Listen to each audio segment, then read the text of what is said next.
Dikabarkan kembali bersatu, benarkah Verrell Bramasta dan Natasha Wilona akan segera menikah? Panasnya rumor tersebut, membuat geng Verrell Bramasta yang bernama Boy Squad ikut buka suara. Di awal pembicaraan, Austin Alexander sempat menyinggung soal impian Verrell menjadi ayah di usia muda. Jadi ceritanya Verrell Bramasta mau punya anak cepat-cepat. Soalnya pas ngelihat Bang Atta punya anak sama Aurel, dia mau. Aduh lucu banget, cari pasangan dulu deh, beber Austin Alexander dilansir dari YouTube OPRA Entertainment, Senin, tanggal 28 Maret tahun 2022. Tapi beneran sama Natasha Wilona? Tanya Lucinta Luna sebagai pembawa acara.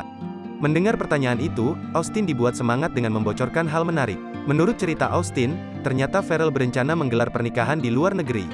Dia mau propose to her bukan di Indonesia. Mereka udah pernah barengan ke sana, ungkap Austin. Atala Naufal selaku adik Verrell Bramasta juga tak mau kalah membagikan informasi tentang sang kakak. Dari ceritanya, ternyata Verrell Bramasta berencana membeli rumah bareng Natasha Wilona di Bali. Mereka sebenarnya sudah rencana beli rumah bareng. Makanya, di Bali kan ada mamanya Wilona. Udah rencana, oh kita harus beli rumah di Bali, bongkar Atala Naufal. Informasi satu ini mungkin akan membuat fans Verrell dan Wilona akan kehebohan senang, pasalnya Atala memberi spoiler jika sang kakak akan menikahi pesinetron cantik itu. Tapi yang jelas kakak bakal nikah sama Natasha Wilona. Ya pokoknya kalau enggak nikah, parah ya, tandas kekasih Shannon Wong itu.